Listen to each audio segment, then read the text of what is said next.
Recentemente, o Mortal Kombat 1 chegou ao Game Pass e como chegou praticamente de graça, eu resolvi jogar. E mano, se eu achava o Mortal Kombat 11 ruim, nossa, o 1 foi pior ainda. Então, vamos falar do Mortal Kombat mais injustiçado que já lançou. Mortal Kombat X, ou se você for chato, Mortal Kombat X, foi lançado em 14 de abril de 2015, ou seja, esse ano, em 2026, vai fazer 11 anos que esse jogo foi lançado. É, se você lembra do Mortal Kombat X sendo lançado, acho que você deveria procurar um asilo. E as principais críticas desse jogo é em relação ao modo história, principalmente por causa do seu final, que é bem decepcionante. Então, já que estamos falando do modo história, vamos começar pelo modo história. Bem, o começo do modo história começa com Johnny Cage, Sonya Blade e Kenshi. A Sonya e o Cage só sobraram do 9, já que 90% do elenco daquele jogo morreram. E o Kenshi é legal porque ele foi um personagem de DLC no Mortal Kombat 9 e ele retorna aqui como um personagem da história, não só como um personagem de DLC. Que eu sinceramente gostei da adição dele, já que ele foi o único personagem bom da era do PlayStation 2. Voltando ao modo história, o começo do capítulo 1 é bastante legal, maneiro, principalmente porque nós lutamos contra o Scorpion e contra o Sub-Zero na forma de espectro. É legal, na verdade 90% do modo história é bacana. E o problema começa que no final desse capítulo nós enfrentamos Shinnok. E até aí normal, já que é o vilão final do jogo. E o Johnny Cage, que sempre foi um personagem forte, mas sempre foi um humano, ele acaba tendo um poder verde. Na verdade, esse poder verde sempre existiu na franquia. Só que sempre foi mais para ter uma utilidade, para ele não ser um personagem sem poder nenhum e ser tão legal quanto Cobra. Então, ver esse poder sendo canônico e agora tendo poder de verdade, deixa meio que sem graça porque ele derrota o Shinnok como se fosse, sei lá, o capanga qualquer. Isso deixa a desejar, porque é o Deus Supremo do Inferno e ele perder só pra um ex-ator falido, ficou meio sem graça, né? E bem, vai seguindo assim, no modo história, praticamente até o final. O capítulo 2, nós jogamos com o Sub-Zero, passei mais especificamente com o Kuai Yang, que a sua skin base aqui nesse jogo é inspirado na aparição dele no Mortal Kombat 3, que na minha opinião é a segunda melhor skin do Sub-Zero. E mano, ficou realmente maneiro. E vai seguindo assim os capítulos. É muito legal o fato deles reviverem alguns personagens, mesmo que não todos, porque isso cria redenção para os personagens, principalmente para o Scorpion. No capítulo dele, ele se remide e mata Quan Chi, que na minha opinião sempre foi um vilão meia boca. E o motivo dele ser sempre, na minha opinião, tão ruim é porque sempre teve o Shang Tsung do lado dele. E o Shang Tsung é muito mais icônico. Ele tá desde o Mortal Kombat 1. E já o Quan Chi foi aparecer lá no Mortal Kombat 4.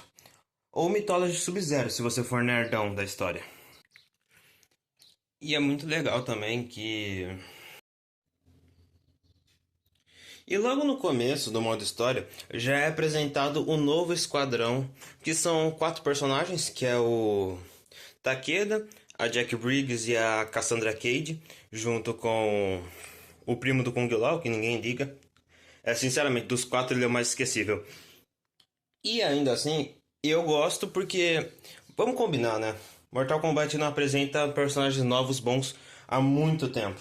E é tão legal ver essas personagens envelhecendo, tendo filhos e tendo uma vida normal, mesmo estando no Mortal Kombat. Isso dá uma vida a mais pra série. Não fica parecendo mais tipo assim, nós acabamos a história, não vamos ter que fazer outra coisa para aquele personagem antigo voltar ativo. Igual fizeram com Mortal Kombat 11. Ou fizeram a mesma coisa com 1 também.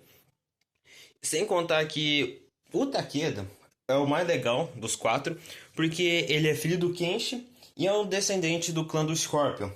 E cara, é bastante legal isso, porque nós finalmente vemos um outro membro do Shirai Ryu. Já que, bem, o único membro que nós conhecíamos era o Scorpion, e agora tendo Takeda, deixa as coisas muito mais legais.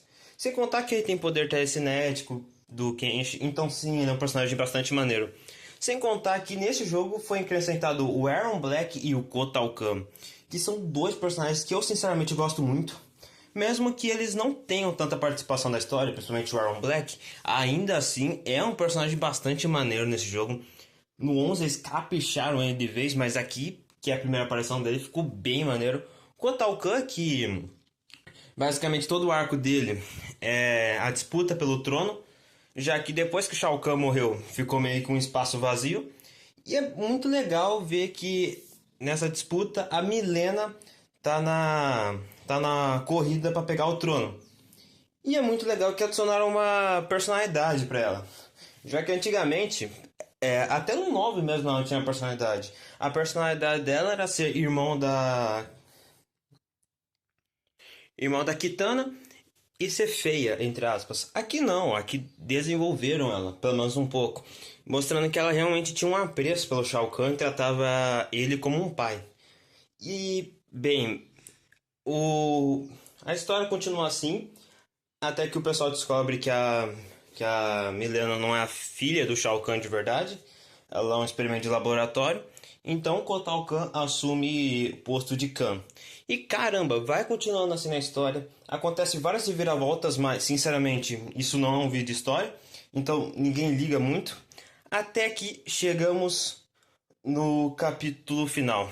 Capítulo 12, onde nós jogamos com a Cassandra Cage. Mano, esse capítulo tem tantos erros, mas tantos erros. Primeira coisa que ela é, bem, o segundo membro mais sem graça, porque se o primo do Kung Lao já é sem graça e a única personalidade dele é discordar de todo mundo, a Cassandra ela não tem personalidade. E principalmente se você jogou na dublagem, que, cara, se você não sabe, a dublagem da Cassandra é feita pela cantora Peach. Ela como cantora é boa, mas como dubladora nem tanto. Vários momentos a voz dela parece sem emoção, parece destoar. E isso deixa a personagem pior ainda. Porque se antigamente eu não gostava dela porque a personalidade dela era ruim, agora até a dubladora dela deixa a desejar. E a luta final contra o Shinnok, sua versão suprema no caso, né, que é a versão a caveirona, é muito decepcionante porque a Cassandra derrota ele de uma forma tão fácil que parece personagem qualquer. E essa que é a principal crítica do jogo. Que eu concordo, o modo história tem sim pontos fracos, mas agora vamos falar da melhor coisa desse jogo. DLC e Character Designer. Cara, você pode falar o que quiser desse jogo. Ele é feio, o estilo de luta dele não é tão bom assim, a história dele é péssima, o final de torre, a maioria é meio decepcionante, mas uma coisa que você não pode falar mal é que os character designs desse jogo são maravilhosos. Bem, eu poderia ficar citando todos os personagens aqui, mas vamos falar dos melhores, que na minha opinião é o Scorpion e o Sub-Zero, que são dois personagens que não podem errar, não podem mesmo. São praticamente o rosto da franquia. Não importa quem seja o protagonista, não importa onde que a história foca. Sempre o Scorpion e o Sub-Zero vão ser o foco. E aqui, meu Deus do céu, cada skin deles é bem feita. Cada skill, cada variante. Isso torna um jogo muito vivo.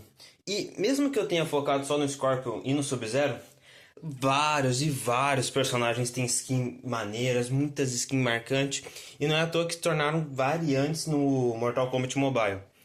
E falando de uma coisa que eu não gosto, mas nesse jogo até que ficou maneiro, é as variantes. Bem, as variantes você tem um personagem, e nesse personagem tem 3 variantes. A única coisa que muda é o moveset e alguma coisa na aparência. Eu acho que é uma faca de dois gumes, porque enquanto tem personagens tipo a Ferrator, que sinceramente nenhuma das variantes vale muito a pena, ou qualquer outro personagem tão incrível quanto esse, tipo a Tanya, que ninguém se importa. Mas ainda assim tem personagens que se salvam nas suas variantes. Seja os clássicos, né? Takeda, Scorpion, Sub-Zero, Kotal Kahn, que muda o moveset e fazem parte da história. Ainda assim, até que é de boa. Só que um personagem que tem as melhores variantes é o Triborg, que infelizmente é um personagem de DLC, mas que cada variante dele representa um robô. Cyrax, Sector e Smoke. E caramba, cada variante tem um design próprio, tem um moveset próprio que nem parece que é o mesmo personagem. Você até esquece que são variantes. E sim, torna o jogo mais completo, que eu acho que falta esse carinho nos próximos jogos. E simplesmente eu acho que falta essa vontade de arriscar. Porque desde o X, eles sempre jogaram no raso. Ah, vamos reviver Liu Kang. Ah, vamos resetar a história de novo. Algo que não precisava. Gente, tudo bem Liu Kang não ser o protagonista mais.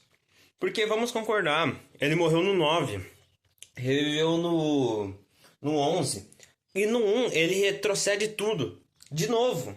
Sendo que a gente já tinha visto isso lá no Mortal Kombat 9. Não tinha motivo para resetar de novo a franquia. Mas fizeram isso por quê? Porque eles não conseguem criar personagens novos marcantes e tem que ficar toda hora voltando, porque essa é a única maneira de fazer uma história que qualquer pessoa idiota vai falar: nossa, que legal, meu personagem favorito voltou. Em vez de criar personagens novos, carismáticos e que consigam carregar. Porque vamos concordar, ninguém quer ver uma série, ninguém quer ver o modo história só focado no Liu Kang ou só focado na mesma coisa de novo e de novo. E agora, na minha opinião, eu acho que as DLC desse jogo são as melhores DLC de todo Mortal Kombat. Mas isso é só a minha opinião. E caramba, obrigado a todo mundo que assistiu o vídeo até aqui. Deixa o like, se inscreva, hype o vídeo. E obrigado por me verem falar. Obrigado.